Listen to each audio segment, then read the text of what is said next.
Pakistan national monument وفاقی دارالحکومت اسلام آباد میں واقع ہے۔ یہ قومی یادگار اپنے دامن میں ماضی، حال اور مستقبل کو سمیٹے ہوئے پاکستان کی آزادی کے تاریخ ساز خواب اور اثار و قربانی کی شاندار جدوجہد کی آئینہ دار ہے۔ یہ قومی یادگار قدرتی ماحول، حسن اور خوبصورتی میں اپنی مثال آپ ہے۔ یادگار کے بیرونی حصے میں ماہر فنکاروں اور انجینئرز نے اپنے فن کا بھرپور مظاہرہ کرتے ہوئے انتہائی مہارت سے اس کی بناوٹ اور سجاوٹ کی ہے۔ دیواروں پر اشعار اور تعمیر میں حصہ لینے والے مزدوروں کے ہاتھوں کے نشانات ان کے ناموں کے ساتھ نقش ہیں، جنہوں نے اپنے فن، محنت اور لگن سے اس کی تعمیر یقینی بنائی۔ کھلے ہوئے پھول کی بڑی پنکھڑیاں پاکستان کے 4 صوبوں بلوچستان، پنجاب، خیبر پختونخوا اور سندھ کی عہد ساز شخصیات، اہم تاریخی مقامات اور ثقافت کی مظہر ہیں، جبکہ 3 چھوٹی پنکھڑیاں گلگت بلتستان، آزاد کشمیر اور فاٹا کے علاقوں کی نمائندگی کرتی ہیں۔ اس کے قریب ہی بنائے گئے 4 ستون پوری قوم کو اتحاد، ایمان اور نظم کے ذریعے سبز ہلالی پرچم تلے متحد ہونے کا درس دیتے ہیں۔ مونومنٹ کے اطراف میں پھیلا سبزہ، سجے ہوئے پھول اور تراشے ہوئے پتھر اس کے حسن میں مزید نکھار پیدا کرتے ہیں۔ پاکستان نیشنل مونومنٹ کی تعمیر کا آغاز سن 2004 میں ہوا اور 58 کروڑ روپے کی لاگت سے یہ منصوبہ 23 مارچ 2007 میں مکمل ہوا۔ پاکستان نیشنل مونومنٹ سے ملحق پاکستان مونومنٹ میوزیم واقع ہے۔ یہ میوزیم برصغیر میں مسلمانوں کی تاریخ، ثقافت، تحریک پاکستان، جدوجہد آزادی، قیام پاکستان اور اس کے بعد کی طے کردہ منازل کے حالات و واقعات کو اپنے اندر سموئے ہوئے ہے۔ میوزیم کے ایک حصے میں بہت خوبصورت انداز سے برصغیر کی ابتدائی تاریخ پر روشنی ڈالتے ہوئے وادی سندھ اور گھندھارا تہذیب کو نمایاں کیا گیا ہے۔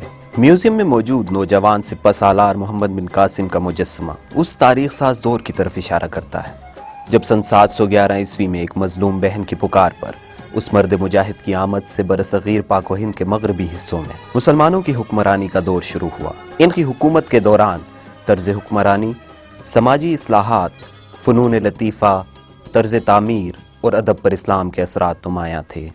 ہندوستان میں جس وقت مسلمان آئے اور سب سے پہلے سندھ فتح ہوا تو سندھ کے فتح ہونے سے جنوبی ایشیا کی جتنی قومی زندگی تھی یا جو اجتماعی زندگی تھی اس میں ایک بڑی اہم قسم کی تبدیلی رونما ہوئی، اور اس تبدیلی کا جو اہم ترین نقطہ تھا مسلمانوں کے حوالے سے وہ یہ تھا کہ یہاں مسلمانوں کے اقتدار کی بنیاد پڑی۔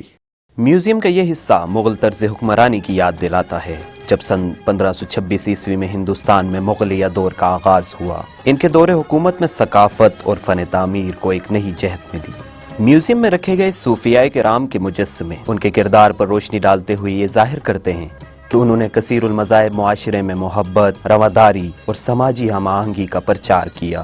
یہ حصہ برطانوی راج سے چھٹکارے کی مسلح جدوجہد کے نمایاں پہلو کو واضح کرتا ہے۔ سن 1857 کی جنگ آزادی بزور قوت برطانوی غلامی سے چھٹکارا حاصل کرنے کی پہلی ہندوستانی کوشش تھی۔ مسلمانوں پر جنگ آزادی کے بہت زیادہ منفی اثرات مرتب ہوئے اور انہیں دوسری قوموں کے مقابلے میں زیادہ انتقامی کارروائیوں کا نشانہ بننا پڑا۔ سن 1857 کی جنگ آزادی میں ناکامی کے رد عمل نے باور کرا دیا کہ برطانوی راج کو محض مسلح جدوجہد سے ختم نہیں کیا جا سکتا۔ برطانوی تسلط سے آزادی حاصل کرنے اور مسلمانوں کو قومی دھارے میں لانے کا بیڑا سر سید احمد خان نے اٹھایا اور علی گڑھ تحریک کے ذریعے مسلمانوں کے جداگانہ وطن کے حصول کی طرف رہنمائی کی۔ میوزیم میں موجود یہ وہ حصہ ہے جو اقبال کی ذاتی اور عملی زندگی پر روشنی ڈالتا ہے۔ شاعر مشرق ڈاکٹر علامہ محمد اقبال ایک فلسفی اور دانشور تھے جنہوں نے 2 قومی نظریے کی بنیاد پر مسلمانوں کو الگ شناخت کا تصور دیا۔ اقبال اپنے فلسفہ خودی کے لیے مشہور تھے۔ حکیم الامت شاعر مشرق علامہ محمد اقبال کی شاعری میں سمجھتا ہوں کہ 20ویں صدی کے مسلمانوں کی زندگیوں پر بے حد اثر انداز ہوئی۔ انہوں نے طلوع اسلام کی بات کی اور مسلمانان عالم کی احیاء و بیداری کی بات کی۔ پاکستان بنانے والے جو دونوں ہمارے بنیاد گزار ہیں، محمد علی جناح اور شاعر مشرق علامہ محمد اقبال، یہ دونوں وہ تھے کہ جو مغرب کی سیاست و فکر سے پوری طرح آشنا و واقف اور اس میں زندگی بسر کیے ہوئے تھے۔ اقبال کا خواب مسلمانوں کے لیے ایک علیحدہ ریاست کا حصول تھا۔ ان کے اس خیال نے مسلمانوں کی تحریک آزادی کو تقویت بخشی۔ جب سن 1930 میں اقبال نے الہ آباد میں منعقدہ مسلم لیگ کے سالانہ اجلاس کی صدارت کرتے ہوئے پنجاب، شمال مغربی سرحدی صوبہ سندھ اور بلوچستان پر مشتمل مسلم اکثریتی علاقوں کو یکجا کر کے علیحدہ ریاست کا تصور پیش کیا، اسی لیے آپ کو مصور پاکستان بھی کہا جاتا ہے۔ اس حصے میں قرارداد لاہور کے تاریخی مناظر کو عمدہ انداز میں پیش کیا گیا ہے۔ 23 مارچ 1940 کو مسلم لیگ کے 27ویں سالانہ اجلاس میں اقبال کے تصور پاکستان کو قرارداد کی شکل دے کر متفقہ طور پر منظور کر لیا گیا۔ قرارداد پاکستان کا بنیادی مقصد یہ تھا کہ مسلمان ایک جداگانہ حیثیت کے حامل ہیں، اور ان کی یہ جداگانہ حیثیت جو ہے اس کو بین الاقوامی جو اخلاقیات ہے اس کے مطابق اس کو تسلیم کیا جائے، اور مسلمانوں کو اپنے جو معاملات ہیں، اپنے سیاسی اور دیگر معاملات جو ہیں ان کو خود طے کرنے کا موقع فراہم کیا جائے۔ قرارداد پاکستان اقبال کے خواب کی تعبیر کی طرف پہلا قدم تھا۔ اس حصے کے ساتھ ہی جناح گاندھی مذاکرات 3 جون کے منصوبے کے حوالے سے ہونے والے اجلاس کا منظر، جس کے مطابق برصغیر کو 2 علیحدہ ریاستوں میں تقسیم کرنا تھا، کو نمایاں کیا گیا ہے۔ اس کے علاوہ قائد اعظم کو بطور قانون دان اور ان کی روزمرہ زندگی کے چند پہلوؤں کو واضح کیا گیا ہے۔ قرارداد لاہور نے مسلمانوں کو حصول پاکستان کا منشور دیا، اور بالآخر بے مثال قربانیوں اور کاوشوں سے 14 اگست 1947 میں مسلمانوں کا ایک آزاد وطن پاکستان معرض وجود میں آیا، اور مملکت خداداد کی فضائیں پاکستان زندہ باد کے فلک شگاف نعروں سے گونج اٹھی۔ پاکستان حاصل کرنے کے لیے ہم نے بہت قربانی کی ہے، مگر ہمیں پاکستان کو قائم رکھنے کے لیے ابھی اور قربانی کرنا ہوگی۔ مسلمان مصیبت میں گھبرایا نہیں کرتا۔ تقسیم کے نتیجے میں 1 کروڑ 40 لاکھ انسانوں نے پاکستان اور ہندوستان کے دونوں اطراف نئی سرحدیں پار کی، اور فسادات کے باعث کم و بیش 10 لاکھ انسان لقمہ اجل بن گئے۔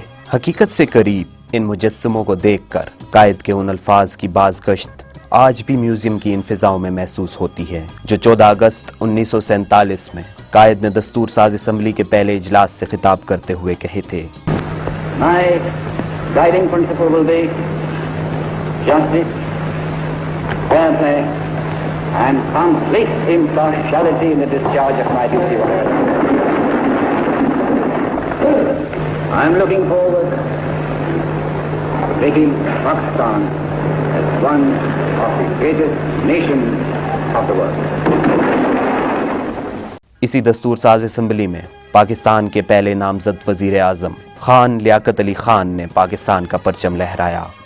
میوزیم کے اوپر والے حصے میں قیام پاکستان سے لے کر اب تک کی طے کردہ منازل کی جھلک دکھائی گئی ہے۔ یہ قومی یادگار ایک بہترین تفریح گاہ ہونے کے ساتھ ساتھ تاریخ پاکستان سے محبت رکھنے والوں کے لیے معلومات کا بہترین ذریعہ بھی ہے۔ I'm actually delighted that I have visited the museums and the monument, because it has given me a much greater insight into the very rich culture and traditions of Pakistan. یہ میوزیم برصغیر میں مسلمانوں کی آمد، حکومت سے محکومیت، تحریک آزادی سے لے کر قیام پاکستان اور قیام پاکستان سے لے کر آج تک کے ترقی کے سفر کو اجاگر کرتا ہے۔ توحید کی امانت سینوں میں ہے ہمارے، آسان نہیں مٹانا نام و نشاں ہمارا۔ دنیا کے بتکدوں میں پہلا وہ گھر خدا کا، ہم اس کے پاسباں ہیں، وہ پاسباں ہمارا۔ سالار کارواں ہے میر حجاز اپنا، اس نام سے ہے باقی آرام جاں ہمارا۔ تیغوں کے سائے میں ہم پل کر جواں ہوئے ہیں، خنجر ہلال کا ہے قومی نشاں ہمارا۔ باطل سے ڈرنے والے اے آسمان نہیں ہم، 100 بار کر چکا ہے تو امتحان ہمارا۔ اے عز پاک تیری حرمت پہ کٹ مرے ہم، ہے خون تیری رگوں میں اب تک رواں ہمارا۔ آسان نہیں مٹانا نام و نشاں ہمارا۔